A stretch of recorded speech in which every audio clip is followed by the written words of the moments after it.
Hello, everybody. I'm your host, Zenitsu, and you're listening to the Digi Talks podcast, the show that covers various topics from news to meta developments and everything in between for the fine folks who love the Digimon trading card game. Just as a quick reminder, I do stream this live over on twitch.tv/Zenitsu, and it's also uploaded as a YouTube video under the channel of Zenitsu while being on various platforms like Spotify for your viewing and listening pleasure. So please feel free to leave a rating, like, follow, subscribe, review, whatever, depending on the platform you're listening on. It really does help support the channels.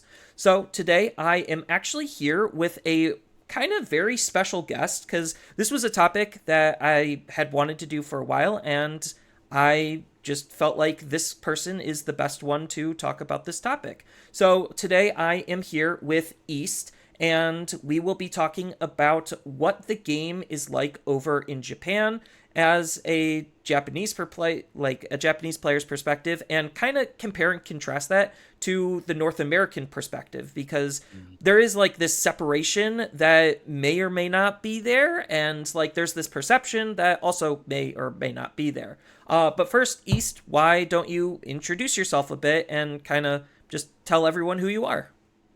Sure. So for folks that don't know, my name is East. I live in Tokyo, and I'm a Digimon card game player here since about BT3. I think my first deck was Ragnarlord back in the old days before we got Jogris and DNA and all that stuff. I mostly make videos and talk about the Digimon card game. It's the first card game I've played since I don't know, maybe Yu-Gi-Oh, like 15 years ago, and I absolutely fell in love with it. The unfortunate part was that it happened around COVID, and so I had to wait until I could actually go and play with people. But now that things have I guess lightened up, and we can just go out and play, I've had a blast, and I'm only hoping that the game gets better. That's all I really want, is just the game to get better, because I know that it had a pretty good inception. I loved the idea, even stemming from like Chrono Clash way back when. Ryan Miller is such a great designer, coming up with this system, and the fact that Bandai loved it enough to, make it twice is definitely Right. a testament to how good and unique it is. So kicking off, the usual things with the question of the week. I know we have a ban and restriction announcement incoming. More so for Japan, English is going to get it later. Ideally, they usually mirror it. And, well, you're probably going to have a whole video on this, so you could use this to kind of preface that video. What cards are you kind of expecting or thinking about is going to get banned and limited from a Japanese player perspective? Because you're farther along into the card game than we are. We don't actually know. We just have thoughts. Right. No, I think though a lot of the complaints that some of the English players have are pretty valid. Umamon's been pretty good for what, like 7 sets now? Kind of a long time. And if that's what you have to look forward to, then it's like, well, yeah, do I really want to go through this? So I think a lot of my choices are going to be pretty, I don't know, milk toast, pretty safe. Most of the giant offenders right now, which include decks like Numamon, anything that runs double Uko. But I will say the one thing that I think I differ on a lot of players about is Mother D Reaper and Shoto Kazama. I think that is not a problem, and it's actually a pretty decent thing for the game at this point. I like Shoto is definitely in a really interesting position because we haven't had a card like his level of generic in a long Right. time. Besides Ukomon. Hold Yeah, on. besides Ukomon. So I got into way back when a very heated discussion with another individual online. I know, Mm. shocker, right? Um Power of the where internet. basically they really hated how blocking and defense works in Digimon, and looking at where it is currently, I'm just like, this guy had no idea what he was talking about.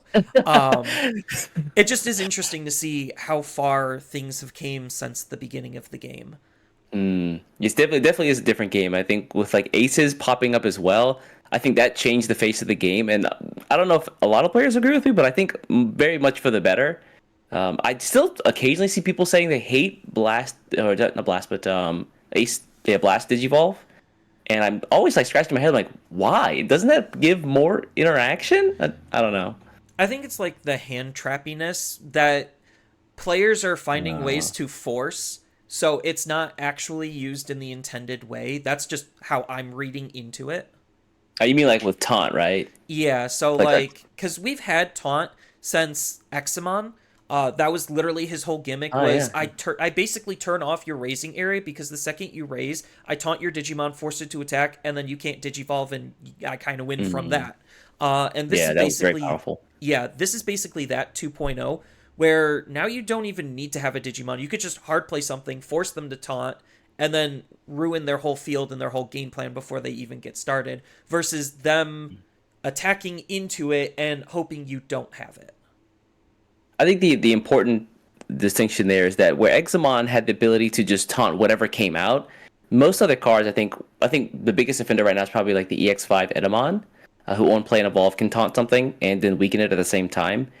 The target has to already be on the board. So if you have something in raising, then Edamon doesn't see that, and they just hard drop a 5 cost, or sorry, 7 cost level 5, right? Yeah, and I am very much scarred from my last big tournament run. It does happen. Yeah, When that's fair. like I just had something on the field, or I saw they had something on the field. I wanted to taunt to get their ability off, and then they basically turned off the taunt with Tentamon, and I'm just like, Ah, oh, so clever. that's how Bugs actually beats Numemon. Um, Yeah. and I was like actually scarred. I'm just like, wow, because I was playing like Mirage Forever, and I thought like Wolf Kabuterimon was boys. just so bad because I just get around it. And then as Mm-hmm. Numemon, I didn't have a way to get around it. And I'm like, now I understand. I I have get it seen now. the I errors see of the my, yeah. vision. I have seen the errors of my ways. Yeah, man. Tyrant is a deck that I love so much, and unfortunately, like it feels like they're not really rolling out any more support for it in like BT 18 and beyond, and so I'm kind of sad. Yeah, so it's kind of interesting to see like what actually is getting support, and like part of this also like the idea on the different formats between English and Japanese also started from like promos. Like the way Japanese get promos and cards is just so different than how we Yeah. get them, because we got, let's just say, there was a tweet that Bandai made earlier in the week. I think it was like either today or yesterday, where they were promoting a deck box, and the deck box came with some promos, and the promos were of the comic book Ace cards that were basically secret rares. They were chase cards for English players, and then the Japanese can just buy them with a cool looking deck box, and we just don't get that, and it kind of makes me mad because it's just like, I wanted that. Yeah, I think that like that thought I think is something that Bandai really needs to solve, and that is like how do you create a promo system that is like fair and equitable for every region? For example, even in like the Asia region, the countries outside of Japan have a pretty tough time getting their hands on a lot of promos. I mean, you take a look at like the training cards, the scrambles when they came out. Japan got access to them very quickly because Bandai has all of their stuff like centralized here.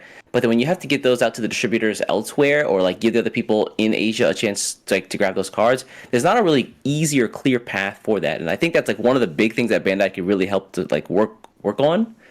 Yeah, work on to solve rather. And yeah, like right now, like even like you just mentioned there, like you guys don't have like a simple way to just grab like promo cards like at a big event or even on like premium Bandai. That's where most of the stuff that Japan grabs or Japan gets can like buy their promos from.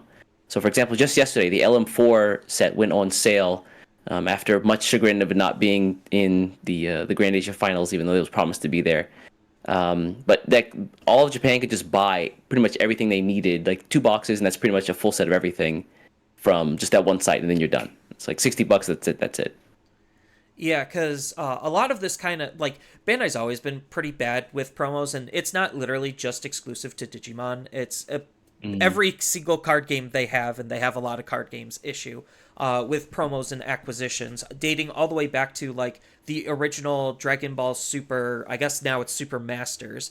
They were always mm. really bad with it, and it was so bad that like my old boss, when I was working on a TCG, Oh dang. wanted to copy how bad they were, and basically kind of solution sell. where it's just like, okay, I Uh, know people will complain that this promo is really hard to get, but then I'll re-release it. And then he just kind of overdid the uh, re-release, and that kind of killed the card. And then once players caught on to the strategy, they basically just stopped buying promos entirely. yeah. There's no point. It's like it's gonna. Okay, yeah. Yeah, that makes sense. Can I ask? Do other card games have this problem? Like, I don't really have my toe in any other like major card games out there. Like, does Pokemon or Magic or Yu-Gi-Oh have like this kind of issue with promo cards? Not to this extent. I Hmm. don't know how Pokemon does their promos. Most of the time, they're like Give me either. alternative methods of like getting them, like tins and like various like collector booster things. Magic doesn't really do promos. Like if it is a promo, it is strictly alternative art. They rarely have done like this is a functionally unique card that you cannot get in a booster box because they are 90% a booster box game, 10% commander deck. Sounds about right. Okay, fair enough. So they don't exactly like, and their promos come Hmm. from like just reprints of cards with nice alternate art that they either sell on like their secret layer site, or it's just like given to stores for like entry stuff. It's just like, oh yeah, here's a promo reliquary tower for Commander Night. Just, you know, thanks for I entering think it. I think I honestly prefer that kind of system where promos, for the most part, don't really exist. They're just alternate arts of cards that already do exist. I think that's a great way to incentivize people to go out to events in person as like a prize for either participation or like topping to whatever degree. Or yeah, like you mentioned before, like the idea that like you have to like I don't know, go in like some back alley to find like the promo Hawkmon that you need for like the deck you're gonna use for like a month just seems really weird and a little clunky to me.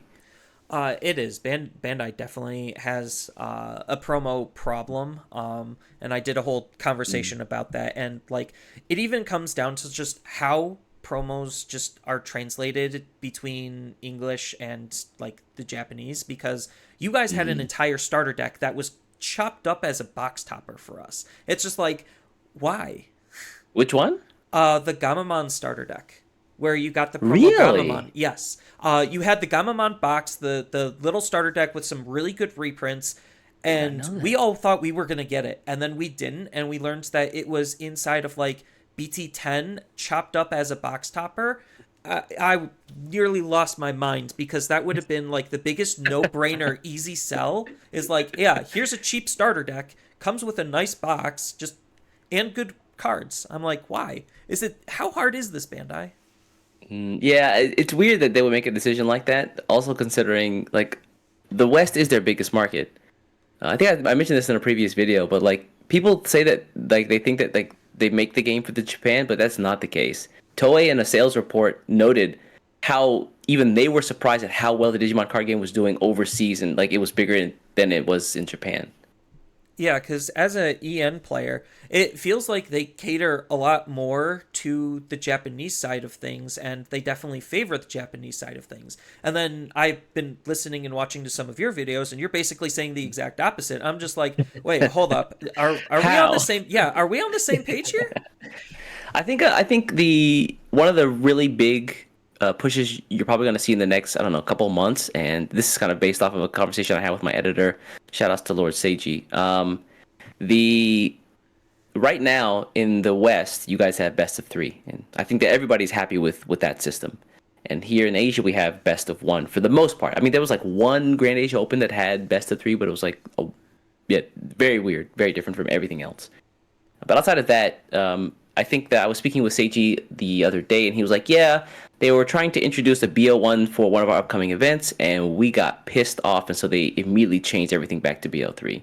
Like the ability for Bandai to cater to the Western players' like desires, I think is pretty evident when you take a look at things like that.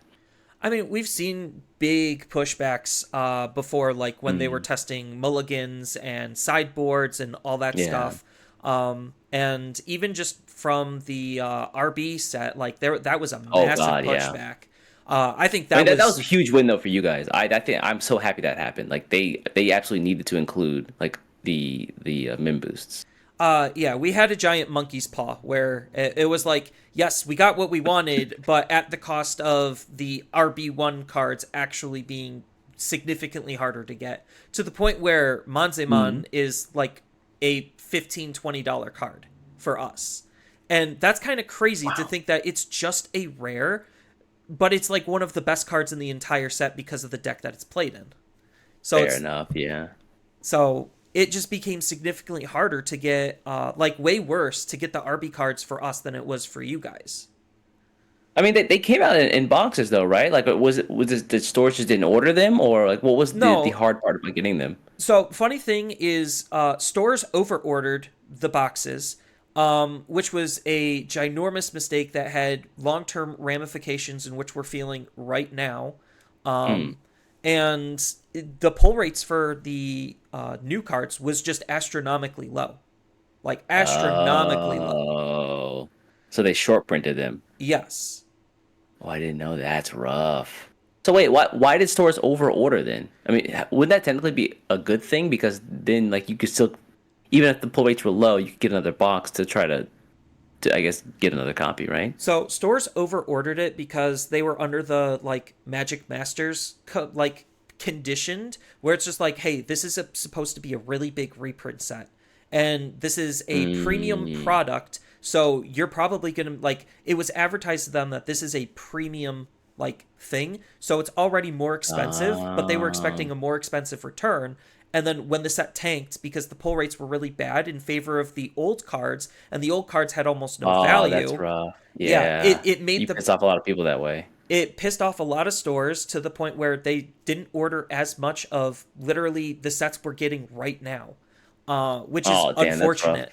That's why like BT Mm. 16 was so shorted for us, is because RB1 killed a lot of trust that stores had in Digimon as a product when it didn't sell, and they were stuck holding the basket of eggs and the eggs were rotting. Mm. Yeah. So now like they have to like basically start back from square one and start to rebuild again. That's rough. Wow. Yeah. So That's tough. Yeah, they really could work to improve that promo system, or like the way that like reprints happen. Like I don't even know how you folks are going to get your hands on the new LM stuff. Like we're getting Torrid Weiss, which is coming out I think in October, which is LM4, which gives you reprints to things like Shine Greymon Ruin mode, alongside the dual memory boosts, like the Wisteria and Jade or Amethyst, excuse me. yeah, we're getting like a special LM product in December, and it's gonna Mm. literally come with like one of all of the new LM cards. So it's like you just buy 4 boxes and then you get almost all of the new LM cards. I don't remember where the Okay. cutoff was if we're getting those types of cards, but then they had the reprints actually separated from that product. So we get Wait, six, what? yes, we get 6 alt art reprints of all of the like LM3 or 4 reprints, and then some of them are going to be in event pack 6 and some of them are going to be in that booster box. So like the Death X reprint that everyone has been clamoring for, that's a Mm. event reprint. So we Oh, have to, that's it's so weird how they split up yeah, it like it just sets boggles from my Japan. Wow. mind. Yeah, And I feel like you're making things more complicated by just not re-releasing in the same fashion. I mean, I get that markets are different, but even still, like this seems like a headache for the person having to organize all of this, doesn't it? right, because it for like, so I'd like to consider myself a fairly seasoned competitive player. I've been to nationals Mm. twice out of the 3 years in the game's history. I have my invite Mm. to go again, and Okay. like I'm still finding myself wanting to play in their events, even though I have my invite, because of just these types of prizing, where it's just like I want to play for that Death X, but I know that Death X is like Um, a 1 in 16 chance to get out of the like 2 or 3 event packs that I'll be getting from the event. So I'm just like, the odds are mm, still really bad it for still a pretty really stacked needed against you, right? reprint. Yeah. And I we think that don't have news for the Shine Ruin Mode reprint yet. it feels like that might be the case of like the monkey's paw curling again, where players like, hey, we want better pricing for going to events, and Bandai's like, sure, we'll give that to you. And so in the Japan, they started to give us the promos that like weren't released yet, but they're going to be released afterward in some other way. So we got things like the what is it? The like the Magna is it Magna Garurumon? The one that like the blue yellow one that we got from there. There was the what else is it? The pawn chess device, which we saw finally get some use thanks to Rio, and some of the other cards like that. And I think those are okay. It feels like in Japan because like they seem okay, but they don't like I need to have four of these absolutely, or like I can't play the game. Whereas like the way it seems like you guys are getting them chopped up seems a little bit. I don't know, like what's the word I'm looking for here? Like more, like they're of course better pricing, but like they're cards you absolutely need, not something that you might want to use in like one deck. Like Death X is generically useful across the board, right? Especially now more than ever because hybrids are making a comeback. Yeah. I think it's very archaic because that's like this isn't the only time they've kind of done stuff like this because we get promos way later than you guys get them, obviously. So Yeah, like most of the scrambles. time, like we've had only one instance that I can recall where we actually had the promos on time, and that was the BT4 update pack came with BT4. So we were playing BT4 out of the box with the like promo Aguni and promo Lobo to actually make the ancients good and viable. And Were I those know box toppers by the chance? yeah, By any chance? they were box toppers Okay. in BT4, and that was like one of the only times we actually had promos on time. Because right now I'm looking at like Japanese decks and doing some studying for BT7 to prep my content, and I'm seeing scramble cards and cards we don't have that are dramatically changing how that deck functions, and Mm. I can't just like reference that anymore because I don't have the card, so I have to figure out what's a alternative replacement for something that just doesn't exist. Yeah, I think Lugomon is a really big example of that. Like having not having the scrambles or access to the scrambles shuts off like your win like ability to just come back from behind off of like no board at all, but you have a tamer already set up. Of course, you can use cards like the Demon Wolf of the Castle of Nine Wolves. We got to change that name, please. but but like yeah, the scrambles are just like way better because you get the free, you get like the not free, but like the cost minus evolve plus like the later deck stacking, and you get to pull something out on the board. Like not card, there's no other card that's like even remotely close to that. Right, and like same thing with a lot of the update pack cards. We get almost all of those late. I think the only other ones that we got, now that I'm thinking about it and looking at like the list, the only other ones we got on time was like Sagittarius and Altarius mode from like BT9. We Mm. got those on time, and then everything else has been like dramatically late to the point where it's just like I think it was like in Blue Flares where you guys were using the security rookie Blukamon, and Yeah, we were yeah, yeah. waiting for that card, and we got it like 2 or 3 sets later to the point where we didn't need it because we already got the new wave of Blue Flare support, and it already passed its prime. So it's just like Yeah. that would have been a good opportunity if Bandai were to try to like actually sell us that card to sell us that card versus oh, Mm. this is dead on arrival, so Late. nobody wants it. Yeah, I'm hoping that with while when parity happens, like this, I don't know, like the difference in promos or promo releases between the East and West gets shored up. I It I will has say this to. though, like yeah, it has to. Like if well, I mean, if you want the game to be the same, right?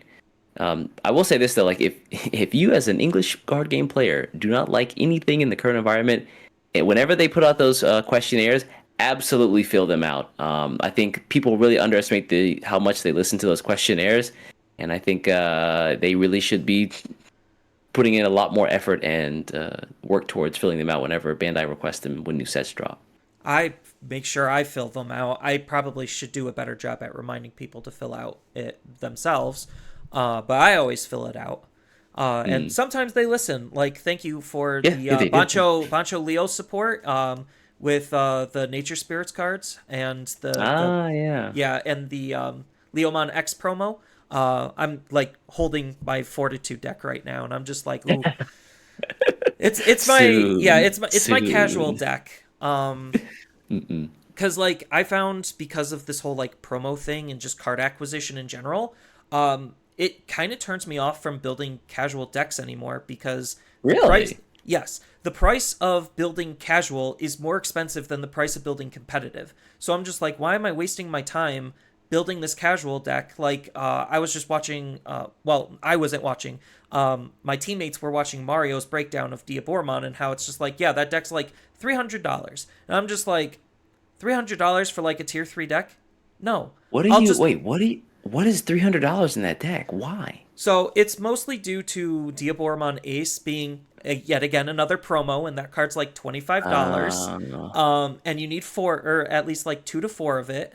And then the EX6 Diaboromon shot up because of a bought out to like $20 a piece. So like Holy just to crap. play that deck, you need to shell out like almost 150 to 200 on base before you even start buying the other cards. And it's stuff like that because of the promos and how bad they are with their distribution of them. Why I'm just completely turned off from building casual decks anymore, and I'm just fully competitive in terms of what I actually am going to be building and playing. Holy crap. Yeah, that's wild. Like to hear that EX6 cards were that expensive is like mind-boggling to me, to be honest. I can't fathom a world where like I'm paying that much for a deck like that. Yeah, and it's just crazy because I know Japanese boosters are smaller in terms of the Yeah. amount of cards that you're getting and how the pull rates work versus the English side of things where booster boxes are a little bit bigger. And I don't know if it kind of shifted for you or you noticed anything, but like Mm. around BT14, we just randomly got two more super rares, which made supers Ah. harder to pull on, which then caused a spike in almost every super except for BT14 because that set was ordered to high heavens because of the vast amount of box toppers and extra goodies that set had. Yeah, I will. So I think what is it? Relay did a really good video on this, talking about why I think 15 or from like 14, 15, and 16. I think I'm probably one of those. I think it's just two sets. Became much more expensive, and he breaks down the numbers, and it's actually a fantastic video. If you folks haven't watched it, I definitely recommend it. It really breaks down like why those two sets were expensive, why the price of cards are even now pretty high.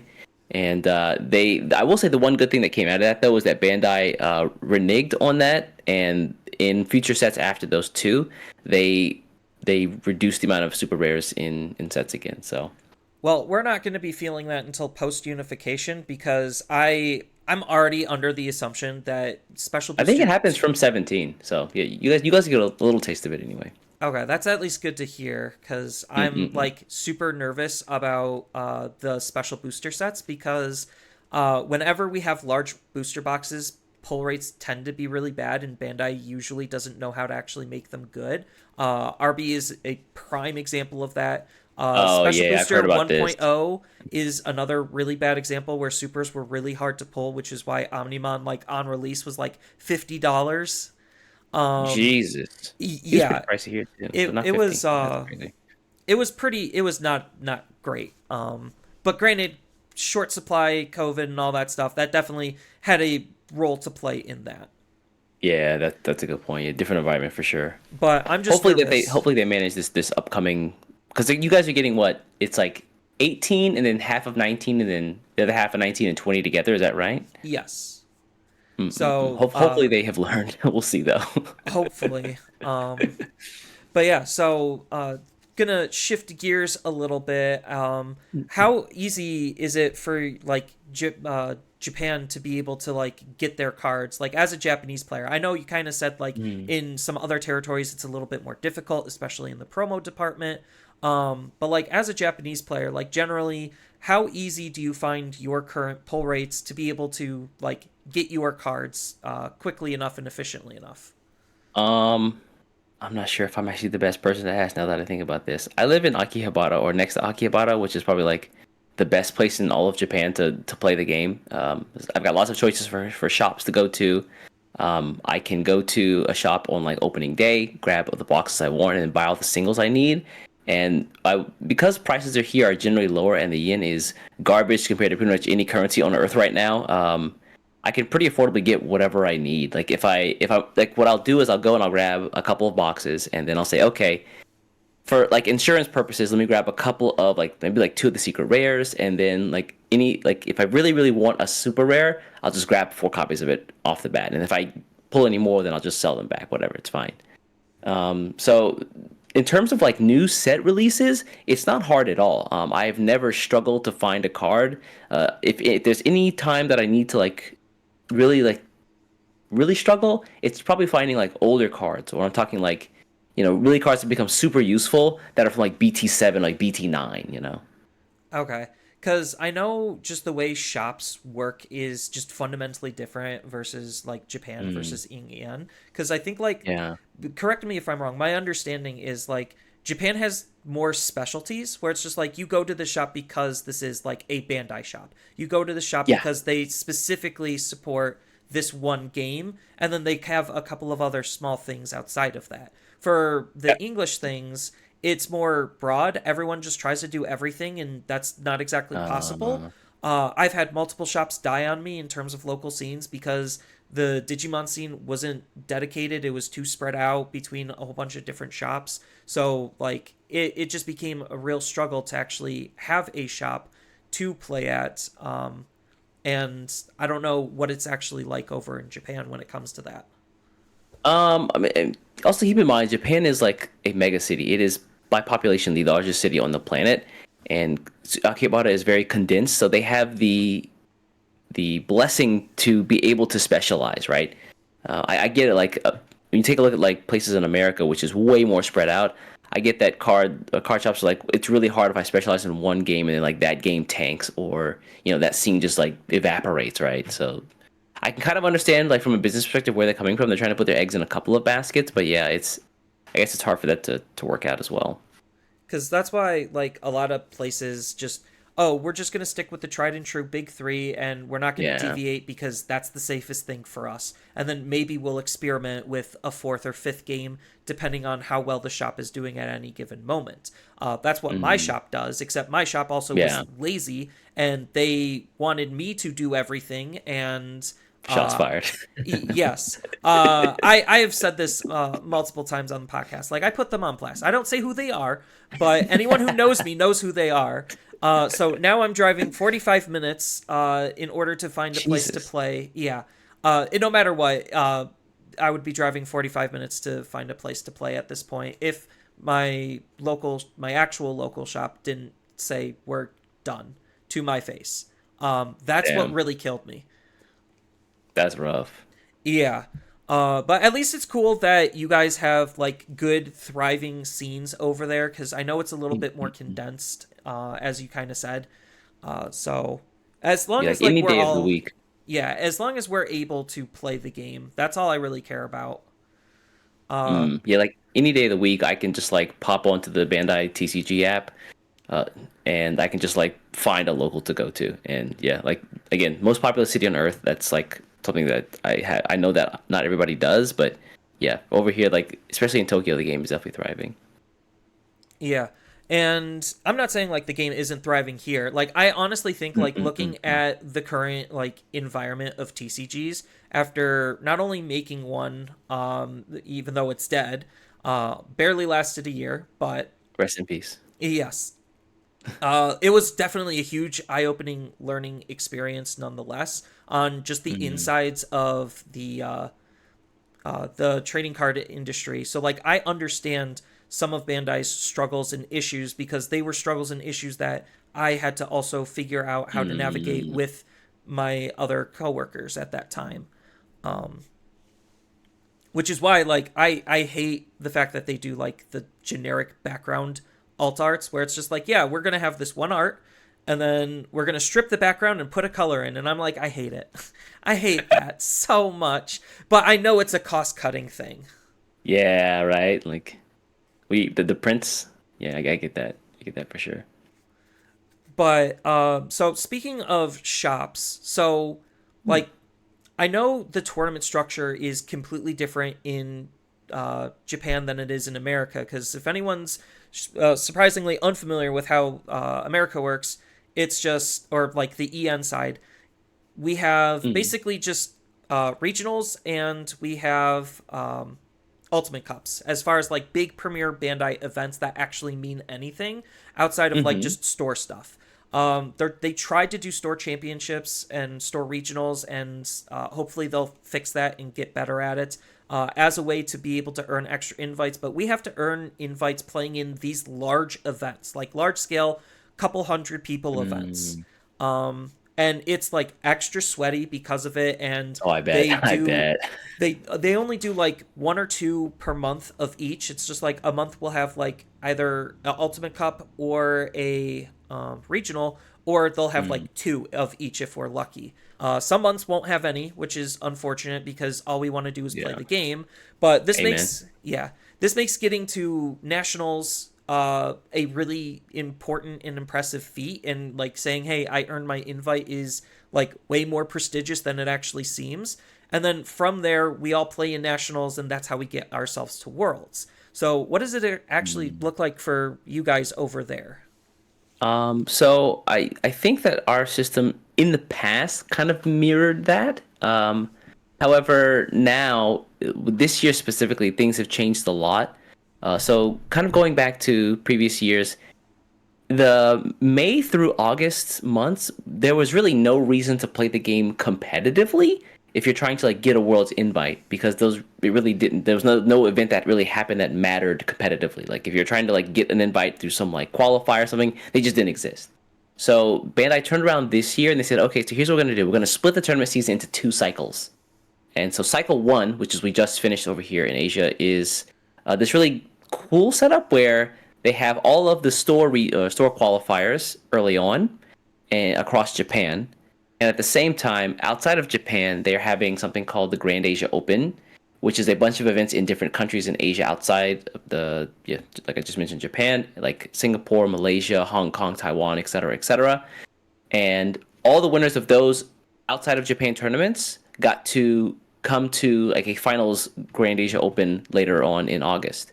Whereas all of the players in Japan who won the store qualifiers could go to a qualifying tournament for the finals of Grand Asia Open um, the same day. And so what you had was you had like 8 representatives from other countries, 7 because the distributor flubbed the paperwork in the Philippines and nobody likes them now. Everybody hates Maxsoft. And the other players, the 24 players from Japan, were chosen the day of at a like pre-tournament, so to speak. So you had 630 people in a 7-man Swiss bracket, and then after 7 rounds, they took the top 24 or 25 in this case to make the numbers match up, and then the 7 players from abroad into one tournament, and then the top 4 players from that got a direct invite to Worlds. So that's cycle one. So store qualifiers for Japan, finals tournament the day of, and then the top 4 go to Worlds.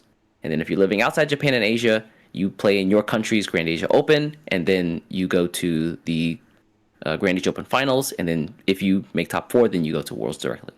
That's the first half of the season. The second half of the season, which is just starting up now, is a similar situation where you have in Japan, you're going to have store qualifiers, but then before the finals, you're gonna have like an area qualifier. So if you think they'll group up a bunch of people who won store qualifiers and put them in the tournament, and the winner of that goes to like the Japan finals. Okay. Outside of that, so you have to like essentially go through 3 stages of store qualifier, regional qualifier, and then like the full country or nationals qualifier. Outside of that, there's also the DC1 Grand Prix, where the winner of that, I believe, also goes to the Japan Nationals. And then there's some other event they haven't told us about that allows you to qualify for the Japan Nationals. So that's all for the Japanese players. So basically, it's like a 3-stage process unless you win DC1 or that other thing.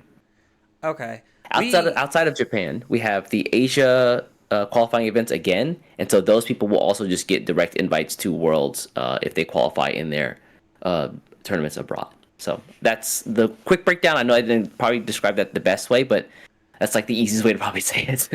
Right, because I think you definitely have one extra stage or filter that you have to go through. Because for us, it's literally store regional is like their new thing. That's like their lower level thing that they're trying to do more of. But there's less hmm invites, so it's like scaled down versions of regionals. And then we have like our big Mm, online regionals, which is like 300 plus people. It's around like 384 is like the new cap. They actually decreased the okay. cap, which kind of sucks. Um, Why, I wonder? Is I it don't time know. or?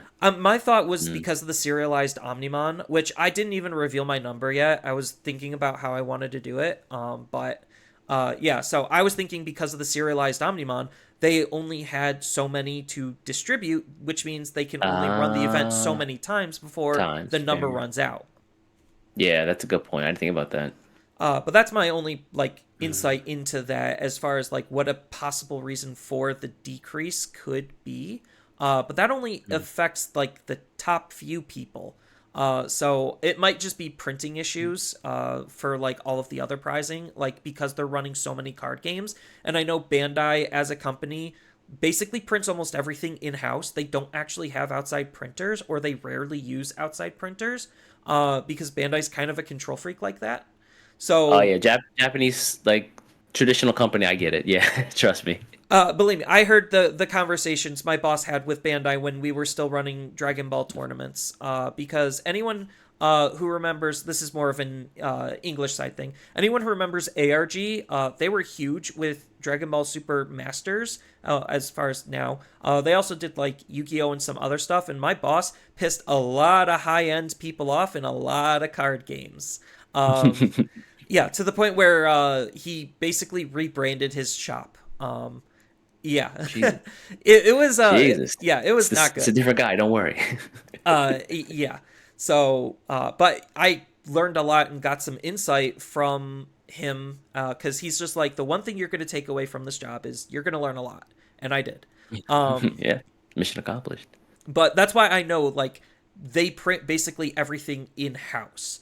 Um, and because of that and all of the different card games they're running, they can only print so much so quickly before they have to say, all right, we have to cut it off, now we have to print One Piece, we have to cut it off, we have to print Uh, Union Arena, we have to like, so they're kind of like constricting themselves by doing too much in my perspective.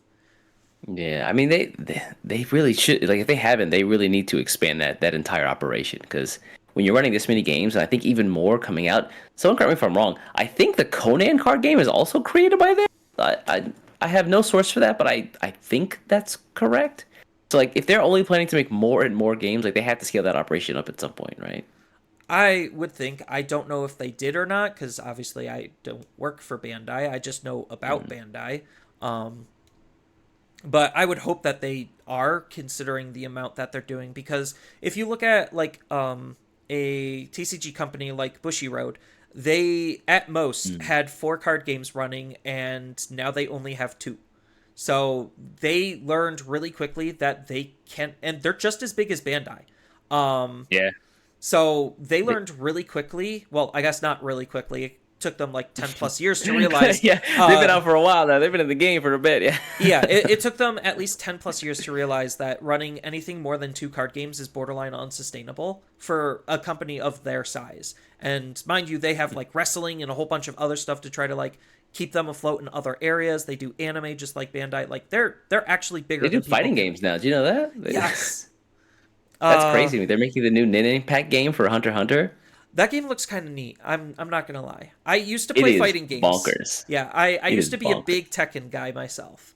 Oh, let's go, Tekken heads. Yeah. So King was my main, just as a Bro, side tangent. why did you stop playing? He's amazing now. Then Oh, just time. everybody hates King right now. I love King's death grapples and his like what was it, back three, his like donkey kick is so fast, it's so good. But He's fantastic now though. I mean, hop he- back in, man. I'm telling yeah, I gotta get Tekken 8. But yeah, so Bushy learned that they can't sustain more than 3 card games, which is why they killed off Buddy Fight, which was the game that I was playing previously before this. Ooh. Yeah. And like Buddy Fight's actually shockingly enough still popular. I don't know how, I don't know why. But I mean I do, but it's just sad to see like them just kill the support just because uh they realized that they couldn't support it for much longer. you. Right? Yeah. Too many pies or too many hands and too many pies or whatever. Yeah. So hopefully Bandai learns to like scale things back to or expand properly to be able to manage it. But as far as like the tournament structure goes, yeah, you have like one more stage because we literally just have regional, national, and then worlds. And you have that like in between level that me and one of my other co-hosts were talking about, like they should have, where it should be you win like your store to go to a regional to then qualify for national to then like the whole magic route. Yeah. I mean that makes sense. Like also Japan is a pretty small country, so like traveling isn't such an issue. So like if like the card shop that is in your like second area qualifier is in, or is, yeah, if your card shop that's your second area qualifier isn't like in your own town, you'd have to drive too far to get to it. So I mean, I know America has like, and Europe also like has like entirely different problems with like travel and transportation. So yeah. Yeah, so that's as far as like our competitive structure. One thing I kind of want to allude to, and this could be just another entirely logical fallacy on my part, is playstyle differences. So Oh yeah. yeah, I understand that Japan just is a completely different culture, and they treat how they perceive the card game differently as a result. I know, like, the English side of things, we're definitely way more control minded. Like, control is definitely Yeah. a lot more favored here, versus Japan, where, again, this comes from, like, my design brain thinking and what I was taught at school, where you could correct me if I'm wrong. Japan loves big, exciting, splashy moments. Like, they just want a lot of things to happen all at once and then kind of just be done and walk away with the experience. Like, am I kind of Uh, wrong on that? I will say to some degree that that's true. Japan also likes like shiny new toys, and so like even if there's like really strong old deck, they'll like prioritize the newer decks. Just either whether it's like trying to figure out if it's good or not, or they just like the new stuff, or you just want to try it out, right? I mean, new toys. Everybody has like that to some degree, but they really have it. Additionally, I will say that the way that the tournament rules for events are structured also doesn't play into security control's favor, and that's because here you play best of one, and if your game goes to time, there is no overtime. There is no like you get 5 minutes in most cases. It's usually you both lose. So you're Oh, not incentivized to play control because if your game goes long, which they tend to do, and your opponent's like, well, if I don't win, well, I'm just gonna crab bucket you, and we both can't win. And so, yeah, if you take a double loss, like your chances are immediately hurt going into like the next rounds, right? because I know it wasn't always that way, but they also weren't always. Recently, Yeah. So, like, I don't know how prevalent control was before that because I do think, like, maybe some, like, last year's Worlds event, that might have been, like, a really big eye opener where Bandai was it just like, was. we don't actually like that. Oh, I think the players. So I don't know about Bandai specifically, but the players were like, "Wow, nobody really plays control in Japan," and we all got caught with our pants down. Yeah. Yeah, I don't know if I think that Bandai for the most part doesn't care so much about that. I just feel like for them the biggest concern is time because they have a venue they need to get out of by a certain time, where they get charged like an exorbitant fee. The place where the worlds were last year was a place called Makuhari Messe, which is where a lot of like the larger international scale events in Japan happen. So, for example, Tokyo Game Show is a great one. Those event halls are not cheap, and so they're incentivized to get out of there as quickly as possible. That would make sense because I think like the closest comparison that we can draw is like for us, Mm. Gen Con is one of the it actually is the largest like tabletop convention Mm. in North America. So like on Sunday, they all of a sudden switched to best of one just to try to fit that time frame in which they're allowed to be there still. So that would Ooh. make sense that it would be more of a time constraint issue because I'm sitting here and I'm trying to think of like all of the different reasons and I'm like I might actually just be overlooking something. Mm. Can I follow up on the Gen Con thing? How was that received, that best of one? Because I'd imagine players would be pretty furious. The first time it happened, it caught everyone off guard and we were all really mad. And then Fair enough. afterward, they actually started like saying, "Hey, Sunday's actually best of one, just FYI."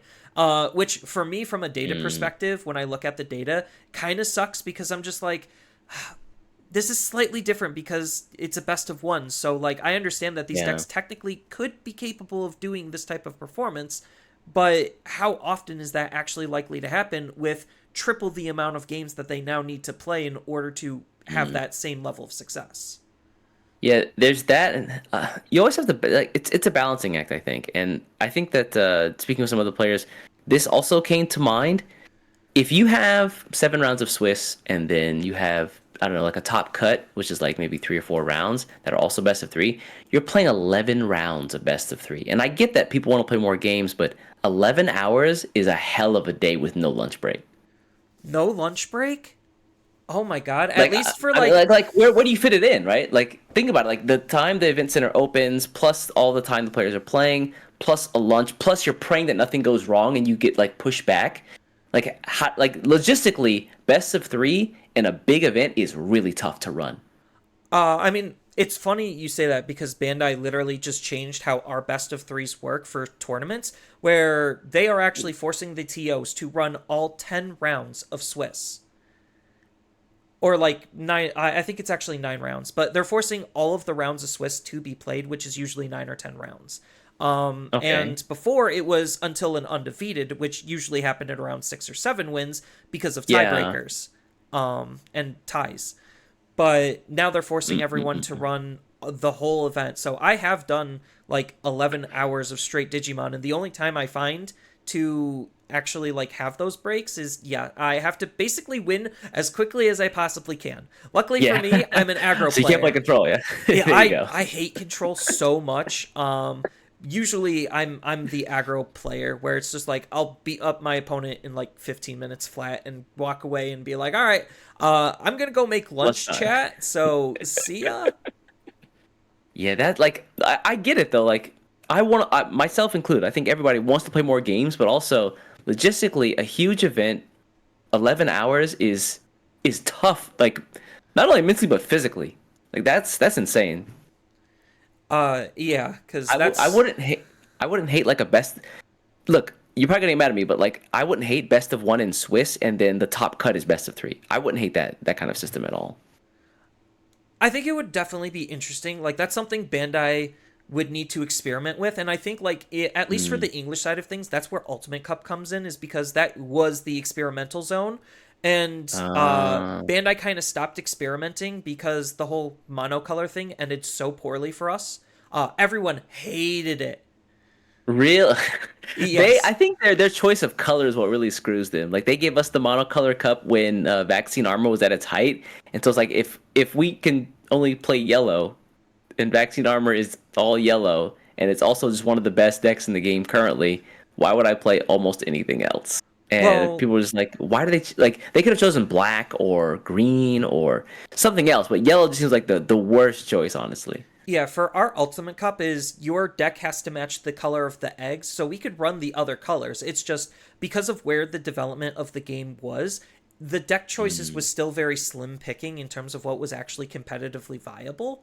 So it's just I like, get that. oh, monocolor format BT11. I wonder if Mirage is gonna win this. Oh, yeah, it does. Okay, makes sense. Checks out. Oh, BT12 came out. Red Hybrids is all red. I wonder if that's gonna be good. Oh, yeah, it is. Okay. Hell yeah. So yeah, they're just they're weird on how they experiment, but like I wouldn't mind that type of like idea where it's just like, okay, you're gonna do 6 rounds of Swiss, um, best of one, and then cut to best of three top cut for an Ultimate Cup. I think that would be very interesting to see. I mean, because think about it, like even logistically, you're going from 50-minute rounds to like 30-minute rounds. So even if you don't, top cut, you still have like half a day to do whatever. Like if it's at an event you can go to, or like it's at like some con, you can go to the con stuff. Or if you just want to play more games afterwards, you have the freedom to do that. It's just the players at Top Cut who have like the like they're kind of locked in for the rest of the day, right? With the rest of the tournament. Yeah, that's kind of how Nationals was, where like they last year they made Nationals like actually this big event, like almost like their own little trading card game convention, where like they had the One Piece Yes. corner, they had Union Arena demos, like there was actually some other stuff to do, and that's where we got like the Liberators announcement, which was pretty hyped to see in Yeah. person. Yeah. Um, You guys so got that before us, I think, actually. You guys I got your limited promos before we did. Yeah, which the Liberator promos, that's another contention point, but that's going all the way back to promos because Yeah. Bandai just really needs to fix their promos, especially communication. Um, but yeah, so like it's really interesting to see just how these events unfold and the differences between how the different regions kind of play. Because, like, you mentioned that your rules definitely support more aggressive play styles. So when you do come up against like a more control deck, like it would catch you guys more off guard because you're not used to seeing that. And we are already seasoned, not only just playing more games in general because of just how long our events are and Mm. how many more games we're playing in those events, but we have a plethora of different playstyles because we're not punished for any particular play pattern. Yeah, I think where most like don't get me wrong, control players do exist, but it's like a different breed of control. So, for example, there's a guy who very specifically loves Mother D Reaper, and before like even the Shoto Kazuma stuff, like he would run Mother D Reaper with some of the I think it's like EX4 or EX5 um, rabbits where they got alliance, and so what he would do is like, all right, turn one, promote Mother D Reaper, play like 4 cost bunny, and then the following turn I can just swing with it for like 19k 2 checks. And then on top of that, he had a bunch of like crazy security bombs at the same time, as well as a bunch of aces. Yeah, I think like just the methods of control would definitely have to shift in order to fit the parameters of the rule sets because again, we're Yeah. not punished. But right now where the game currently is developed, like security control is just actually like one of the worst ideas you could possibly think of. So it's just kind of crazy to see where the game has came from. Because like I I have this like mental saying where it's like for EN, security control is at its worst when the game is at its worst. So if security control is doing good, that's when you know the game is really bad. Dang, Pete rolling over right now. Like, who said that? I mean, my reference for security control is not P. I have interacted with P. I think I played him in a tournament and I either lost or I won against him. I don't remember. Mm-mm. But yeah, my reference is a little bit more polarizing in terms of the experience of like to me what true security control players are like defined as. Um, Uh, but it's the game is just so crazy different now, and it's just interesting to see like where can they go from here because we already have now hand traps. We have lots of delay effects, the ability to basically go all the way up and kill the opponent for nothing. Like where can we develop here? floodgates. Ooh, defense. I feel like the game is like very offensively powered right now, and the defensive mechanics have mostly been to stave off like 1 or 2 ways to gain value. Again, the floodgates are a super big example of that. They're starting at this point to print more cards that have some targeted resistance to removal. I think the defense is probably the next big step in the game outside of like the ace cards themselves. Like you've got cards that are coming out now that like you can't be bounced to hand or deck, or this card specifically like can't have like the DP minus, right? Take a look at like Larva mode for Lucamon. Yeah, it's just really interesting to see like because I always thought based on the design of the game and playing Chrono Clash, its origins, like it Mm. always was in favor of the more aggressive player because at least like in early like Digimon and in Chrono Clash, like cheap things hitting quickly was Oh actually the yeah. de facto way. And it's just the Hmm. balance of now how do we handle that, and then kind of just building upon that in terms of its design. That's what at least Chrono Clash did. Hmm. Digimon went into a completely different direction where it seemed like they were just like, let's see how far we could push the offense, and then kind of start to dial it back based on where Yeah. our comfort level is, which is why we got like the Garurumon ban and the Grand Kawagamon promo ban, because like Praise be. they're not happy with OTKs, but they don't mind them existing.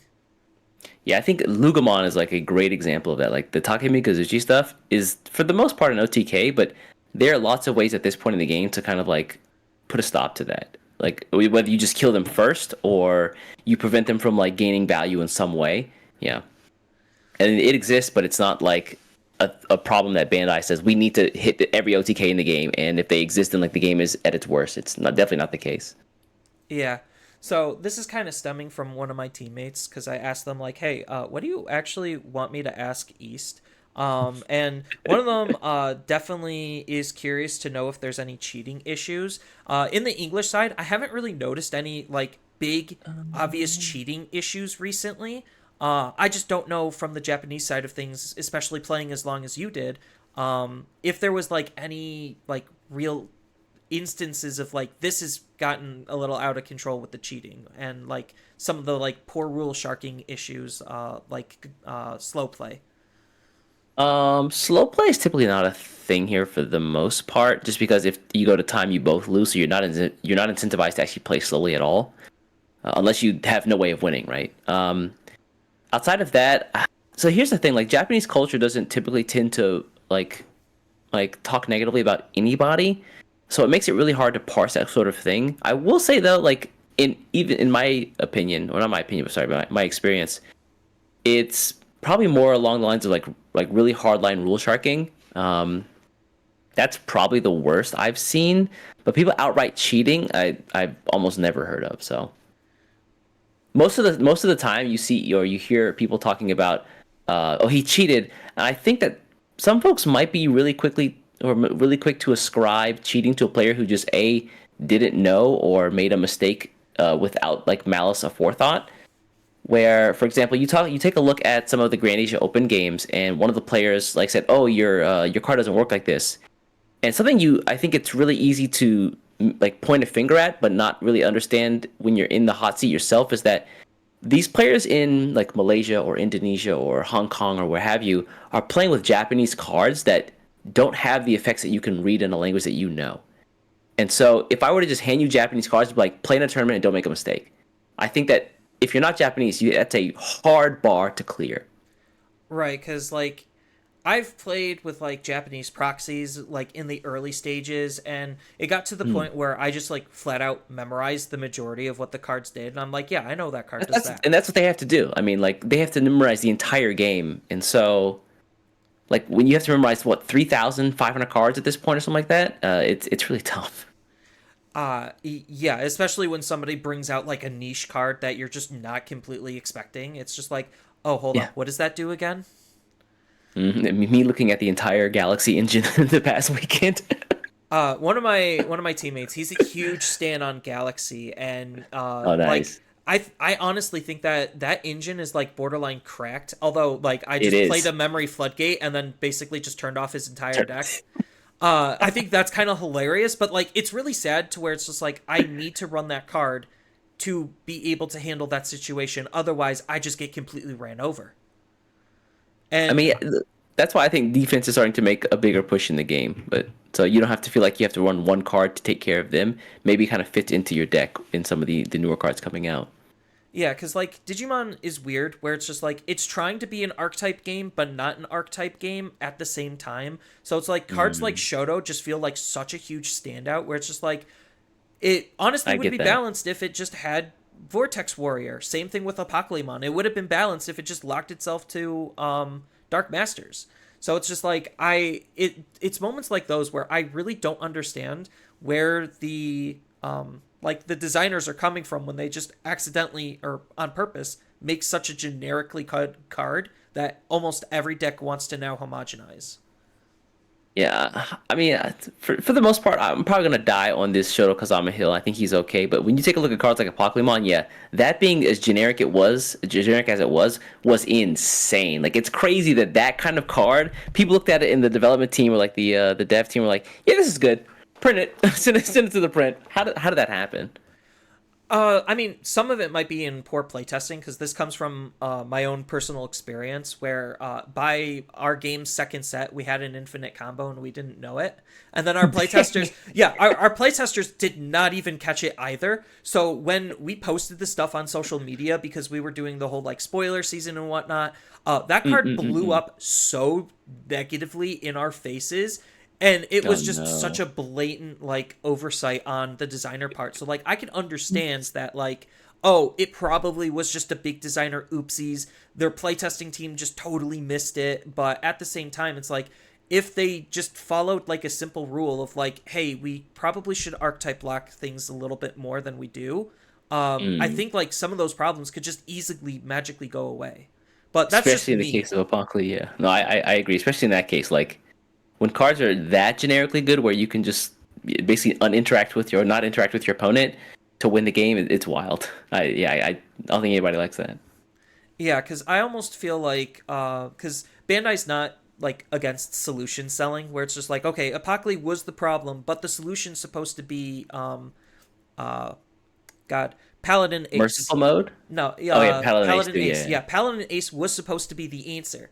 So it's just like, okay, yeah, we could just make Imperial absolutely cracked, so that way they can eat all of the Apocalypse players in the meta, and then Apocalypse was Mm. just that big of a problem they couldn't wait till that moment to have it happen. Nah, he was way too good from day one. When you go to like a 7 round event and you play 7 rounds of Apocalypse Mirrors, there's definitely a problem. Was it really like that? Yes, it was. Yes.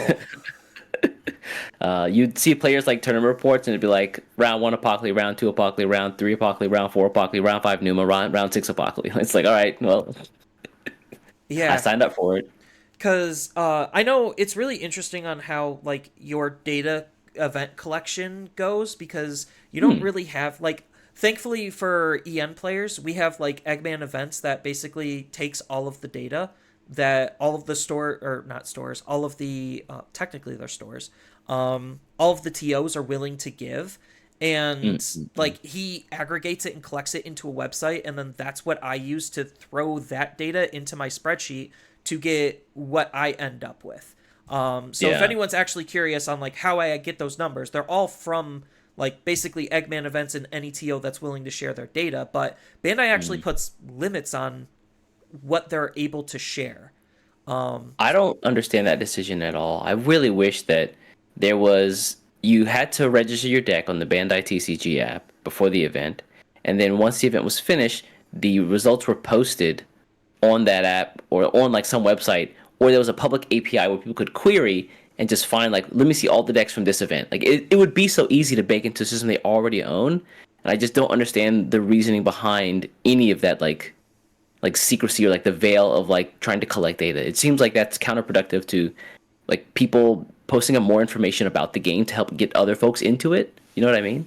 Yeah, because like um, right now I know that I'm a little bit blessed before unification to actually see your guys' data to like have some sort of a starting position and you guys are starting from square one but like what does your Mm-mm-mm. data collection actually look like so like when you want to like make your videos where do you go to get that data and how does that process kind of work?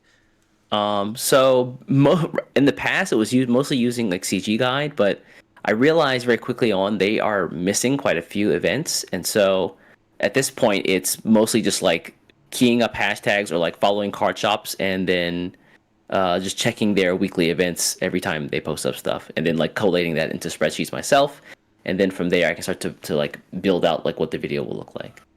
Okay, because I know we kind of cover like similar things just obviously on the other end of the spectrum.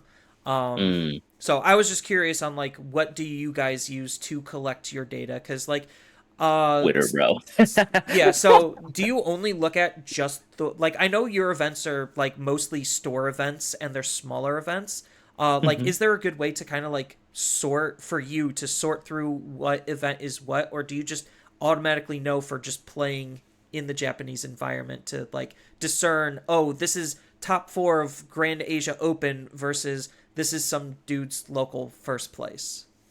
So the one good thing about Japanese card shops for the most part is that they will again for them it's like free advertising. They've figured this out. Like if they post up event winners for their shops on their own Twitter, people will take a look at that, and then it's like more eyes on their actual shop themselves. So people can say, "Oh, this is actually my area. I can go to this place," if they didn't know it was there before. Um, Outside of that, it's like you typically just know what the big events are. Bandai does pretty well to advertise those. And then outside of that, you've got like these large community run events. And those events are typically ran by like a group of people who are kind of like the same group of people. And I mean, of course, sometimes you get more or someone has to stop doing it for a bit, but like you typically know who that person is. So if you just follow their account or the account that they make for those events specifically, then you pretty much have a good idea of like all the events that are happening, whether it's community run events, local store events, or larger officially sponsored Bandai events. Okay, because that's like the one thing that I wish data collection was better on was just discerning what level of the event the deck was performed at, because it's just like Mm, mm, mm, mm, mm. I think like there is like a huge difference between a top 8 at a 300 person event versus Mhm. a first place at a store local.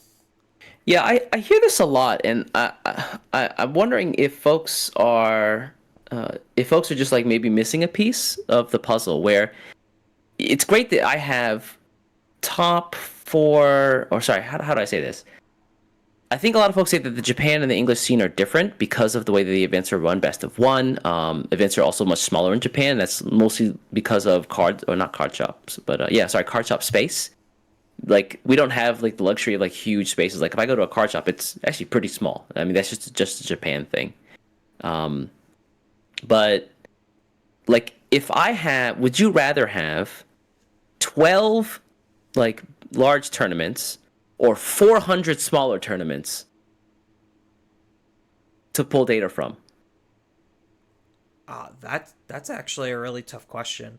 I Yeah, yeah, probably it's I probably would want to do the one big one, because if like hmm this goes to like what data we're allowed to see, like if I was able to see like a limitless spread of all of the matchups, how each round went, who played who, like win rate aggregate, like if I actually had limitless level data for a big 400 person event, I would rather have oh, that what a than fantastic 400 site. small events.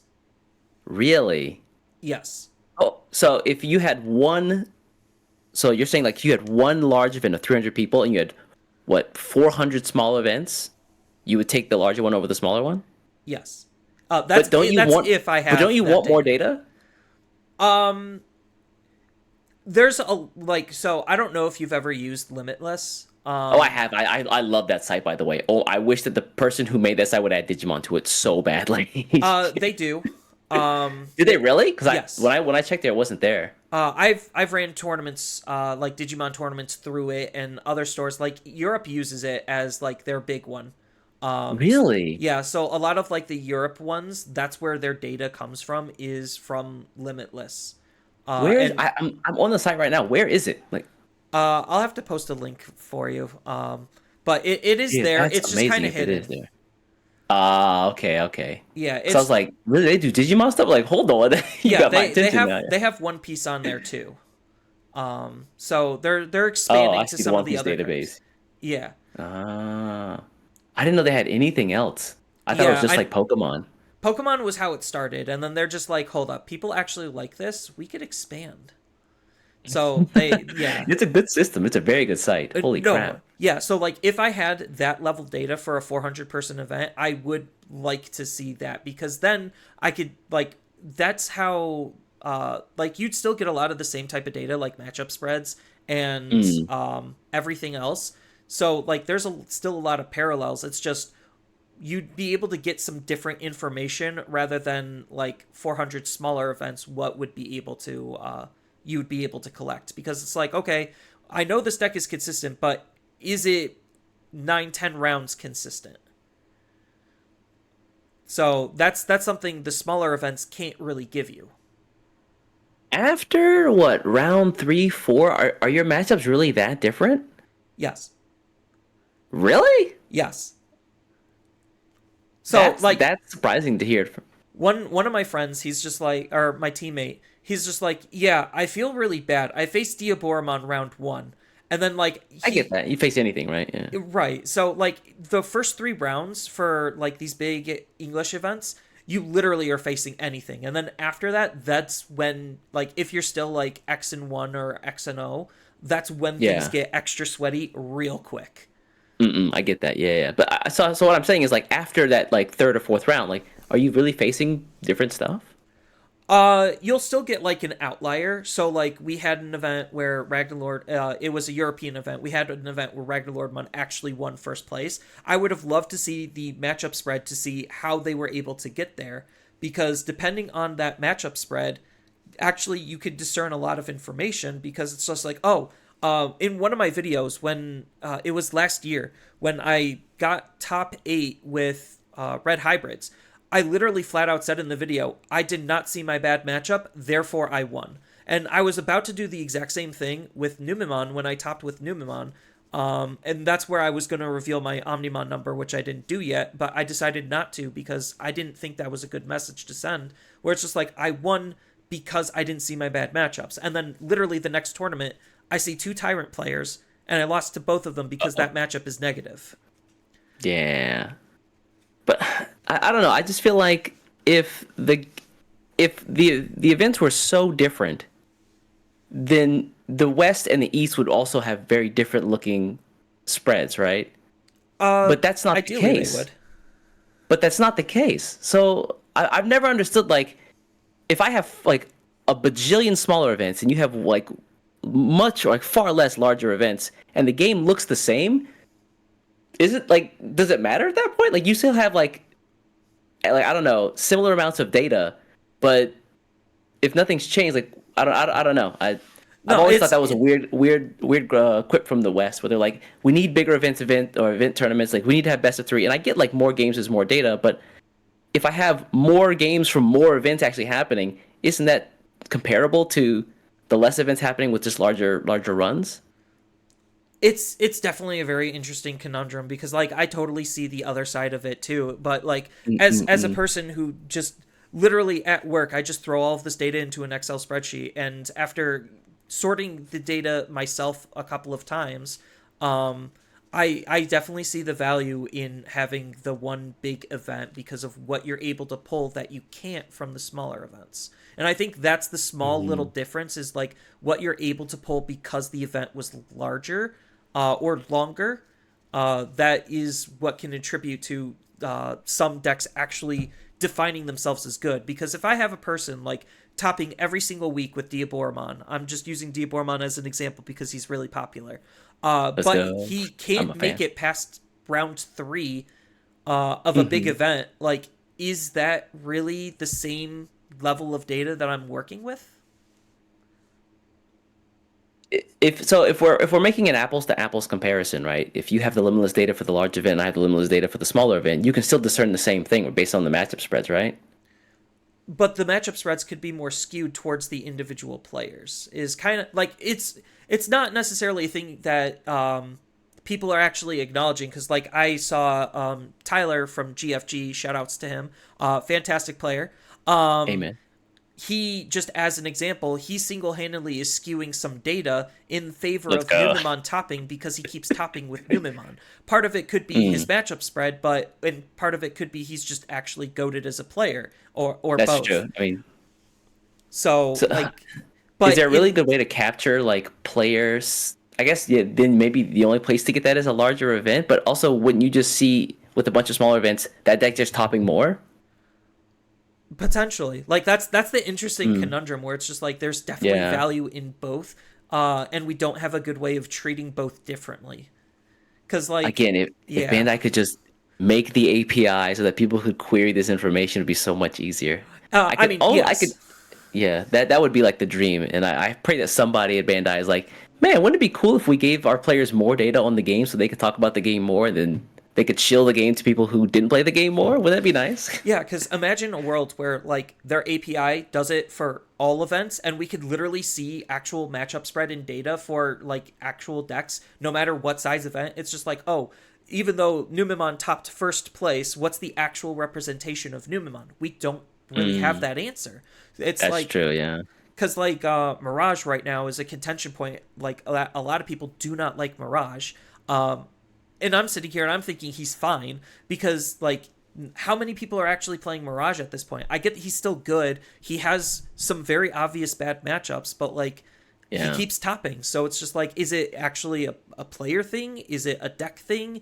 Is it just a quantity thing? Because, like, there's the self-fulfilling prophecy where it's just like, oh, Numemon's the best deck. I'm going to play Numemon. Therefore, I'm adding to the problem of Numemon over-representing now.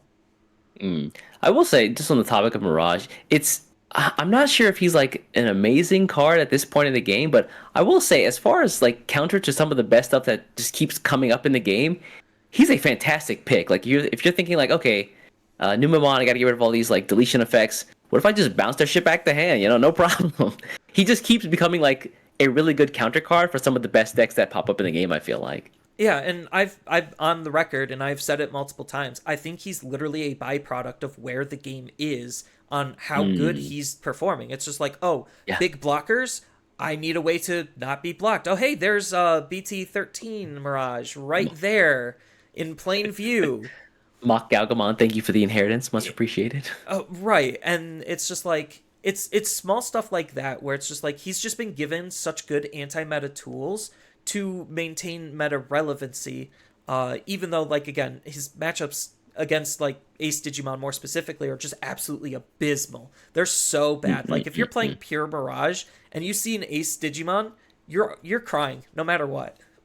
That or like a tyrant just ruins your day, right? It's like a fat bug who doesn't care about any of your effects and is also bigger than you. It's like, well, No, you go around okay. him. You have BT-13 Mach to just not be redirected. Period. And he's the only card in the entire game that says I Was cannot he be is he redirection redirected. prevention or just block? He's Oh, redirect. it is redirection. Yeah, yeah, you're He's right. the You're right. Yeah, only yeah, card yeah. in the entire game that has redirect protection, which is why he's like in this like really good spot for a big blocker meta, and as more defensive tools are get added.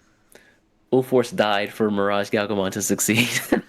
I mean, yeah, you're kind of right. Unfortunate. Because I bought 4 of those Rena Tamers. Oh boy. That's when I was opening a case of every set. Oh, So nice. yeah, I stopped doing that after BT-13. Because the game stopped being profitable after BT-6.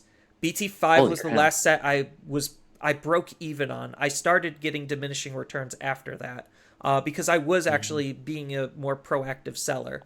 And then it stopped being Um, profitable at BT6.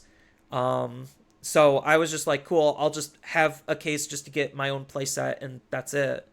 Sell what little I could to make whatever back. And then I was just like, mathematically, oh, it just makes more sense for me to just buy 4 boxes and then single out the rest, and it costs yeah, me less.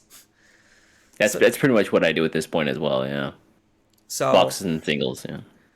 but yeah, speaking of like data and being competitive, like how because of your tournament structure, how competitive do you feel like the JP players are? Because like you kind of said, like just because of the difference on how the events are being ran.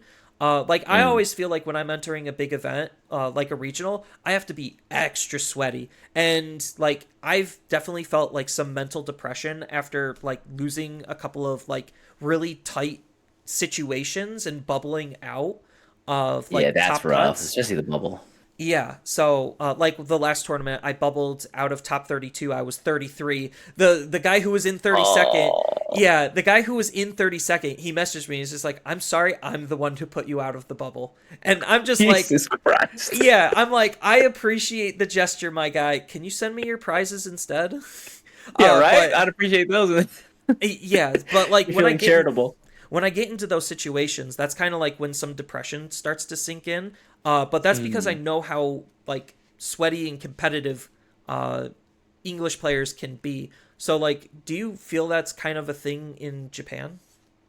I think for qualifying events, it definitely is that. Like for like regular like your like weekly locals, it's not to that degree. I mean, maybe if you're like testing something, you want to make sure like you're doing well, but that's not like the I guess the vibe at those events. But like when you go to like store qualifiers or like regional qualifiers, it definitely feels like a much sweatier game. I had a friend Javi, shout outs to Javi. He ran vaccine armor for quite a bit, trying to get his like qualification spots, and man, he would get so close every single time, and then he would like lose in like the finals, or he would get he just have like one really bad game, and like going on for that long, it's a little heartbreaking. Like if you keep getting so close but you can't get there, just to get like into like the regional qualifiers from the store qualifiers, it's tough.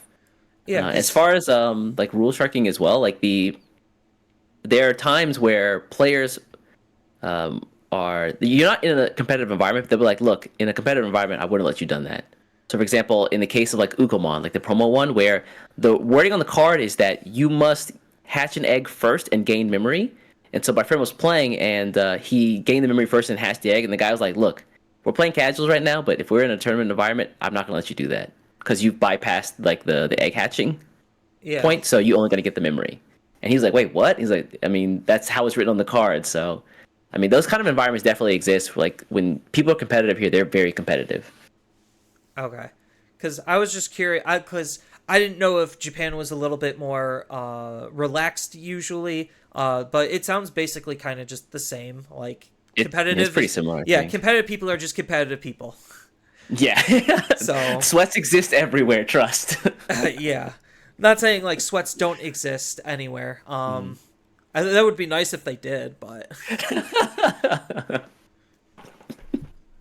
so But yeah, I don't know if there's any other like major differences that I could really think of at this point. Unless you have anything you want to like ask from me as an EN player from the JP side.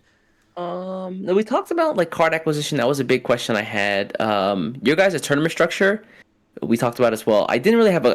Yeah, I didn't really have a great idea of how that worked because I keep hearing of like, oh, we have a regionals, but I don't really know what that means as a player like playing in Japan. I'm like, what is a regionals for? Like, do you get like direct qualifying spot or Yeah, so like is that regionals like a just yeah? to clarify that a little bit more, regionals just means that's the opportunity we have to get an invite for nationals. And then at nationals is where we get our qualification for worlds.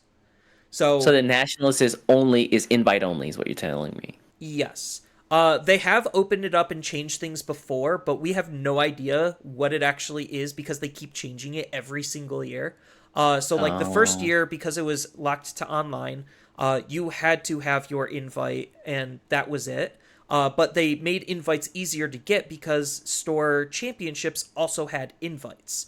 Um, oh, so, and okay. then the second year they changed it where it was again still you needed your invite, but then they made it open invite, where it's like yeah, there's LCQs, last chance qualifiers, to be able to get into nationals, and then last year it was literally if you had an invite, you just get 2 round bye. So like, but it was another open event.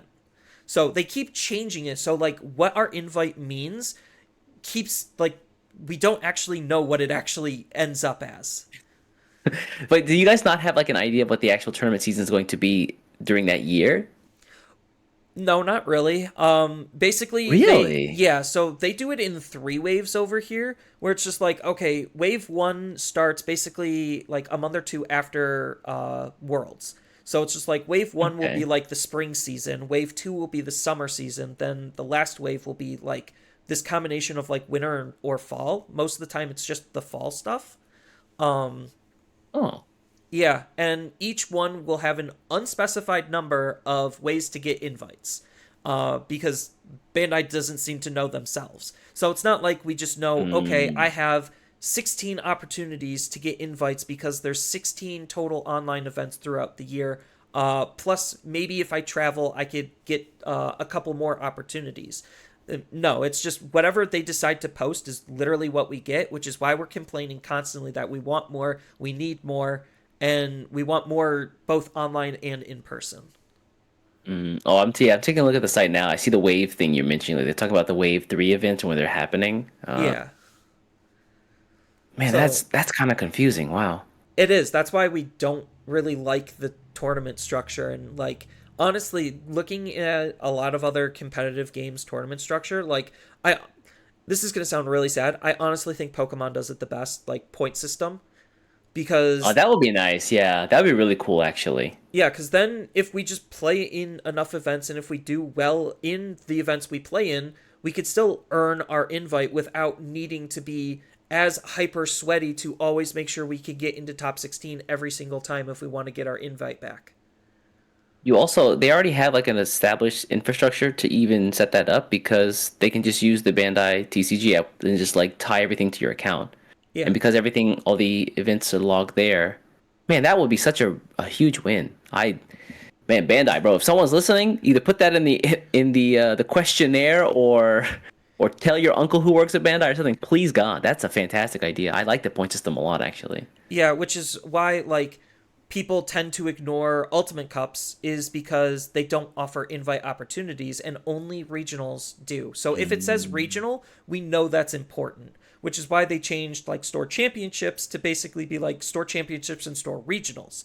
So store Uh, regionals, which they have fewer of than championships, that's what we care about because that has the I coveted see. invite. So not everything is actually useful. That's weird. That's such a weird Yeah, so like setup. going back to like the first year of Digimon was the only year I didn't get my invite in, and that's Mm. because I had a very tough choice to say I'm going to play in this DC Cup or I could play in a store regional. If I played in the store regional, I would have won. Just because I Oof. knew the players there and I knew the dynamic of the store. So there was a very high chance I would have won to get my invite for the online nationals. But instead, I played in the only DC Cup that we've had, because they've never done DC Cups past the first year for Yeah. English.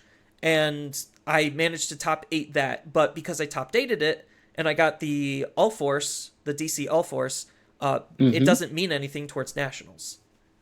Uh so yeah, Yeah. if you're like if your goal is nationals, then there are some events that you just ignore entirely, right? Yep. Can I ask, if I guess kind of on the topic of events themselves, do you think one of the restricting factors of events is actually getting an event space, or does that not seem to be an issue? Do you think? I've always just kind of wondered because I don't like here in Japan we can just like grab a community center and then just kind of like run like a I don't know 100 man or more event. Part of it is depending on the scale and what Bandai wants. Most of the time when Bandai's running events, it is big scale. So that's why most of the time they've just attached themselves to cons to try to also like grab con goers to be interested in it. So they're trying to like cross pollinate through a Mm, convention, which is why we I don't have see. many events not inside of a con. They're starting to open it up a little bit more, but like convention centers, from my understanding, from hosting events through ARG, they're Mhm. not overly expensive. Like it's not going to Oh, cost really? them, yeah, it's not going to cost them that much of a difference between that or hosting it at a specific con. Half the time, the con is actually Mm, going to be more expensive because of the different time constraints that are attached to it. yeah, that makes sense. But it's, Huh. yeah, it's Bandai's mentality right now where it seems like they just want as much bang for their buck. So hosting a specific Digimon event and grabbing a TO to host it at just a random like convention hall without anything going on just doesn't seem productive for them. It's just like only people who are interested in the game would show up, and there's no like you mentioned before, cross pollination, right? Yeah, and Mm. that's why like they started doing Bandai Card Fests. In my perspective, is to have that cross pollination. Yeah, I've always kind of wondered this about card games in general. Like fighting games has Evo, which I felt like was a huge success. I mean, it got purchased by Sony. And so I always wonder why card games don't have like a similar thing because it feels like the environments could be like very comparable. I mean, Like it if, and feels like, also, yeah. sorry, go ahead. Oh, it feels like Bandai's trying to do their own Evo with all of the different card Mm, games. Like they're the only company that's running more than one card game. Outside of Bushi having two, no, they have 3 card games right now because Shadowverse Evolve. I keep Shadowverse forgetting Evolved, that yeah. it exists. Um, It's a fun game, by the way. If you haven't played it, you should try it. I played the mobile. I don't know if the actual Very TCG is different. much different. Very Okay, different. Yeah. I'd have to check it out then. My friend is too busy getting me into Black White. Oh, White Schwartz, let's Yeah. go! So I have Sorcerer King Ein's deck sitting in front of me. He's really in there. Holy crap. Yeah. He was explaining how this whole deck works, and I'm just like, okay, yeah, this sounds very interesting. Yeah, it's a pretty cool game. So I've heard. They also had for fighting game heads like me. They also had a Guilty Gear focus set, which only came out in America for some reason, which doesn't make any sense because the Arxis is a Japanese company, and it feels like Yeah, it was like free money. I don't know. I was so tight about that. yeah. I like that's more of a licensing thing in my Yeah, perspective than anything. So, yeah, for I sure. I don't know because Japan has so much random weird card stuff and licensed stuff everywhere. So like it could just be a licensing thing, but it feels like um Bandai is trying to push their own like little Evo card game thing with the Mm. Bandai Fests, it feels like, because we're getting more of them and they're That's happening more cool. often. Maybe like I guess in the future it might like build it like a circuit sort of event where like you could like go to the Bandai Card Fest in like in America and then like Europe and maybe LATAM or something like that. I don't know. Yeah, I Um, I don't know. Bandai's got a lot of work in order to make that happen, and I Bandai has their own issues with communication and actually execution.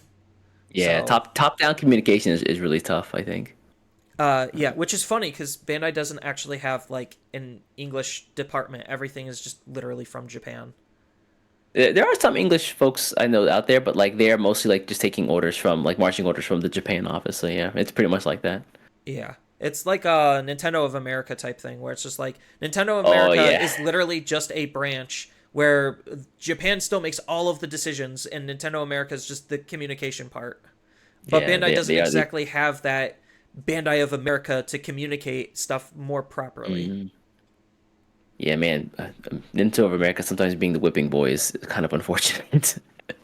I mean, But it happens. I guess yeah. One of the other questions I guess that's a follow up to what I just asked about the event centers themselves is how often do you guys have like community run spaces that are like in like these event like not like I don't know like a coliseum or a stadium. Coliseum's a weird way to put that, but like a stadium. But rather just like I don't know, a rented out like event space for a community event. Does that ever happen? That might also be very anecdotal because I know that maybe it happens in some regions but not in others.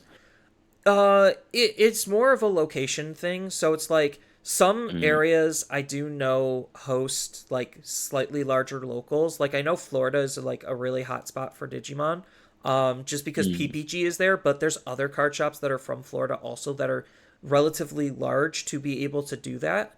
Um, Okay. so like it is entirely possible for the community to band together to make a larger event. It's just the right person needs to be at the forefront and head of it to be able to put it together and make it happen. And I'm gonna be like flat out frank. Most card shops, they're kind of lazy here, so they don't I want get to that. put I get that. Yeah. they don't want to put that effort to communicate, let alone with other card shops to be able to host something on that type of a level. Oh, It's sorry. definitely.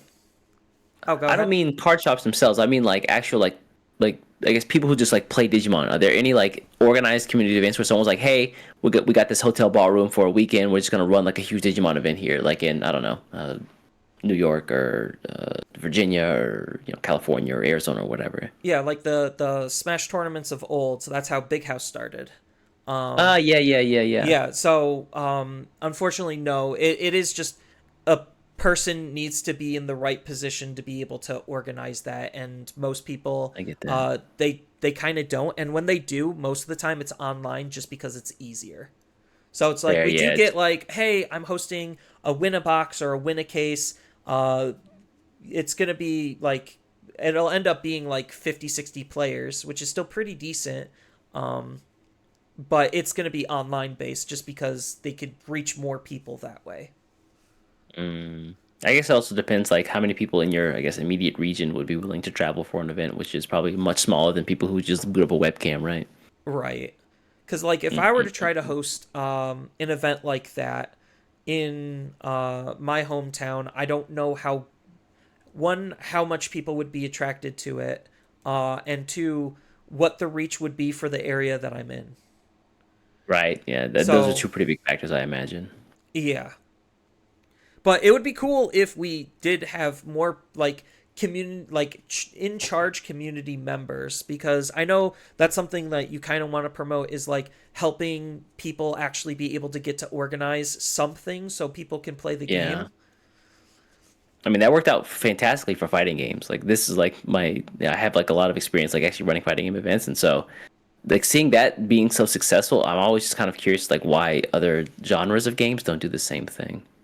Yeah, I don't actually have that great of an answer outside of what I just gave because No, I mean that's about I it. think that's a perfectly acceptable answer though. Like reach and like I don't know the difficulty of having to actually travel is yeah, makes sense, makes perfect sense. Yeah. Just because America's so damn big.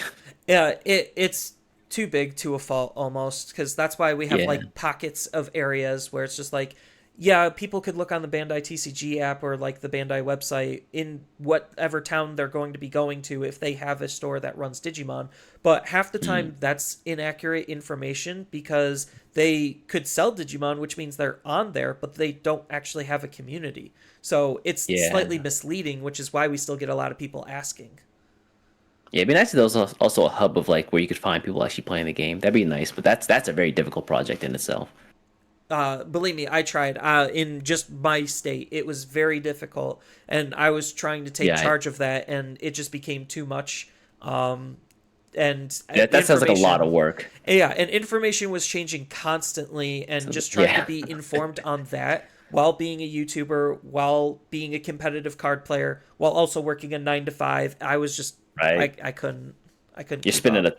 way too many plates at that point. I 100% understand that.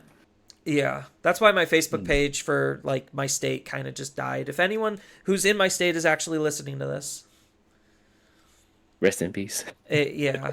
I mean, the page is still active. I click on it occasionally to let people in or like say, "Hey, yeah, you could post whatever." Because I Mm-mm-mm. did get a lot of spam bots because that's a thing on the internet. Yup. Dead internet theory. Here we are. Yeah. But yeah, I think outside of just the those two things, like the tournament structure, and then like how like the community actually creates events, like how events are created in the West. Yeah, I think that answered most of my questions. Okay. And I think you answered most of mine because, like, I think I was just in a couple of logical fallacies based on just what I'm able to observe from the outside looking in, Mm-mm-mm. which No, is, I think that there are much more similarities than differences, and I guess when you live here, you see that. But yeah, looking from the outside, I get that it's like kind of hard to pierce the veil. it definitely is because I see a lot of like stigmatism towards the differences.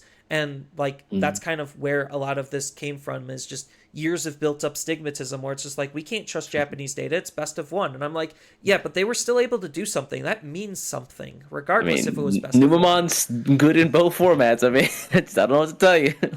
Right. And apparently so is like Mirage and Galaxy Loop and some other fun stuff. Let's go Galaxy. That was such a cool game. Minus the whole Lilymon Ace thing. I still to this day I was like, did he use the ace? Question mark. No, I liked the game where the guy's card just magically went missing and he was looking for it. That had me in tears because he had it in his hand, put it back on his security. We watch him shuffle his security. He puts it down, and then he's like, "Where'd it go?" Like he's conscious of everything that's happening, and then he just like I don't know, has a stroke or something. It's so good. Yeah. Oh, oh Lord, events never change. Yeah, which is why. Oh, the other thing, that like to Hmm. kind of just wrap things up, Sure, event sure. coverage, because I know, like sometimes trying to find good Japanese coverage of like those types of events isn't necessarily the easiest or most consistent thing, let alone some of the Mm, smaller events if like a YouTuber isn't literally doing it for theirs. mm. Because everyone's like always asking who's going to be streaming our events, and then half the time our events aren't even streamed outside of the Yeah. individual person doing it themselves. How does like event coverage kind of look on your end? Yeah, it's unfortunately, I think it's actually more similar than you may think. I think in the West, you guys have like the distributor who's like has to do all the streaming stuff, and maybe if they know somebody, they like ask somebody to do it on their behalf. And it's very similar here in the West, or sorry, the East, where if, for example, we had the Grand Asia Opens in those other Asian countries, the distributor was in charge of handling that, and they just like found somebody to do that, and if they couldn't find somebody, then it just didn't happen. Okay, yeah, because I was gonna say that's basically how it is here, where it's just like it's up to the TO to be able to get somebody to do it. Most of the time, like outside of a couple TOs, they just are like, yeah, we're just not gonna bother, and then some just use the same like 2 or 3 people, which Mm. that's just how it is. And then for the larger stuff, Bandai, because internet at conventions is expensive, they either A, don't do it at all, or B, will only do like the final uh, 2 rounds. Mm. Yeah, like the very end, right? Yeah. It's just kind of sad. Like I feel like you would want to make like an event out of it. Like, hey, like this event's happening this weekend. If you can't make it, but you just want to watch some Digimon action, like here's the place where you can actually watch all the games. And for them to just show like 1 or 2 games feels so, I don't know, not great. I think it's really easy to make a really good show out of card games where like I think the problem that folks first run into is like, oh well, what if the game ends early? You have like a huge wait time. in that case, like have move to the multiple next game. cameras set up Yeah. across the venue. Like it's such an easy fix for like a problem that just hasn't been solved. To like keep people watching the stream, it's just like, hey, if you have more cameras on more tables, you can just swap over. Some of the folks in the UK did this, and it worked out fantastically. They had like just 2 cameras set up so that if game one ended, they could go to table 2 and just see what they were doing. Yeah, I mean, for a lot of the English events, at least the online ones, when they do get streamers to do it, it is just as easy as just hopping over to a next table and then just turning your mic to mute and just go.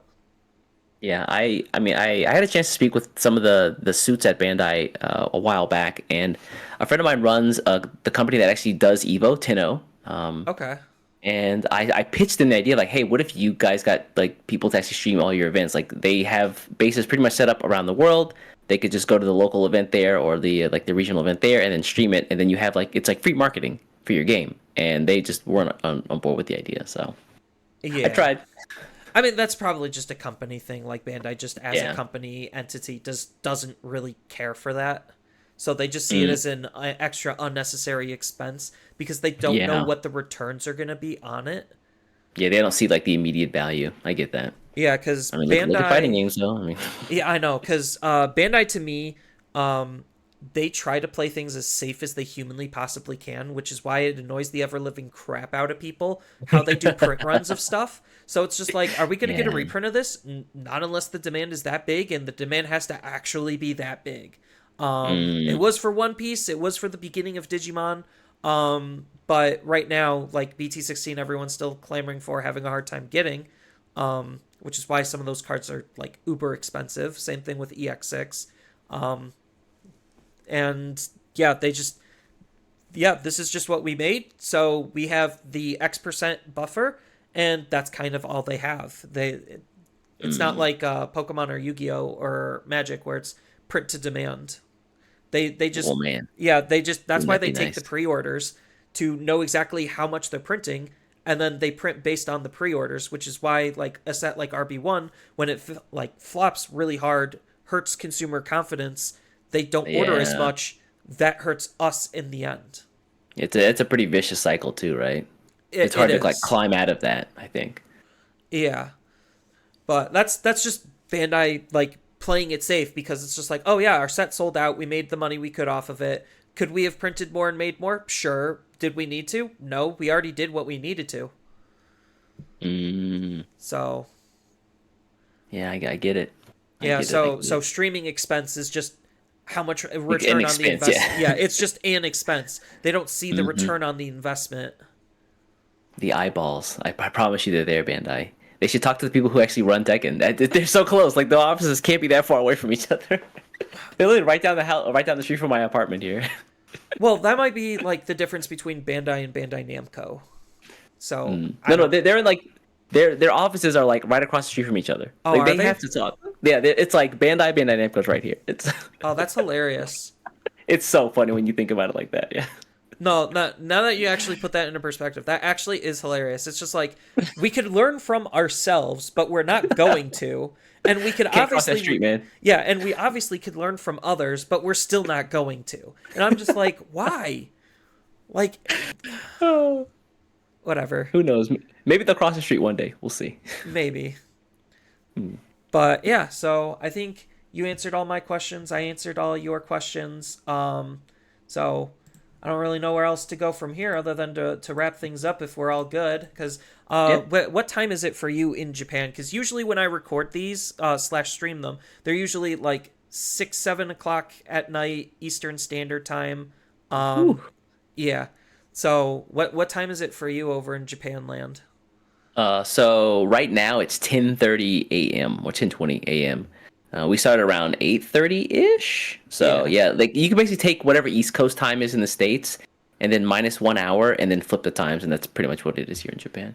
Okay. Interesting. I haven't thought of doing the quick math like that or finding an equation for it. Well, I'm trying to like find a time to call my folks over because I my hometown is on the East Coast in South Carolina, and like trying to find a time to call them has been tough over the years. So I've like almost got the mental math done at this point. Yeah. So if there's any closing remarks, statements, questions, feel free to say them now. Any shout outs or whatever. Shout outs to the folks who love Digimon. It's a legitimately good game, and I have yet to find one that's even better. And so, if you're playing the game, please continue to support it.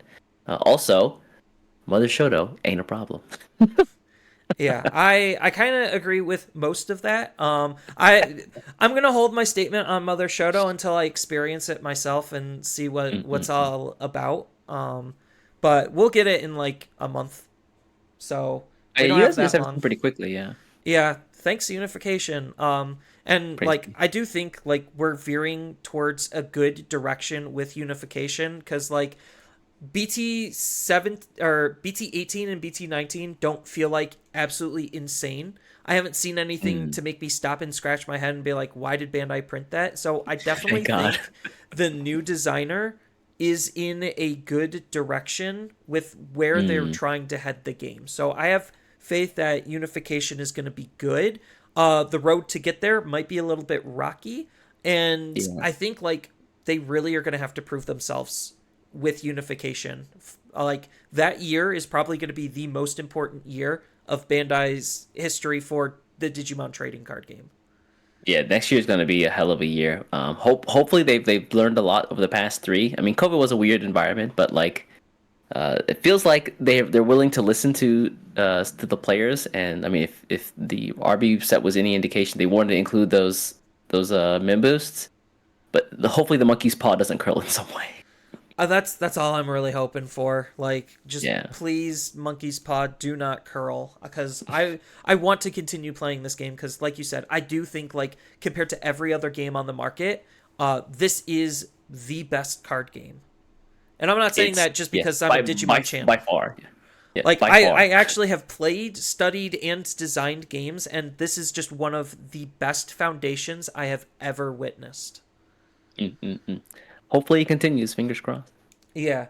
So at this point, I want to thank everyone for listening. I know this was a little bit on the longer side compared to my other episodes, but I had this actually insanely important special guest here. Because it's not every day I'm able to get special guests like East. So thank you, East, for coming on. It actually means a lot. Not only as just a fan of your content, but a content creator myself. No, I'm happy to be here, man. I love to just talk to people about Digimon, and so if I can just sit down and jam, I'm happy to do that. Yeah, so if you want, I could try adding you to like my magical hidden rotation of like co-hosts. Because I try to pick the right person for the right subject matter. That makes Um, sense. Yeah. and that's kind of like what I've been going with. In terms of Hmm. like trying to find good co-hosts. Yeah, I mean, feel free. I mean, if you ever want to like hit me up, just let me know. And if my schedule's open, I'm happy to do it. Yeah, so I'm glad we were able to schedule this and make it work out. And thank you again, everyone, for listening. If you enjoyed this podcast episode and want to help support either mine or East channel, feel free to look both of us up on the various social media platforms that we're on. Give us the like, follow, subscribe, what be it. And with that, we will see you later. Take care.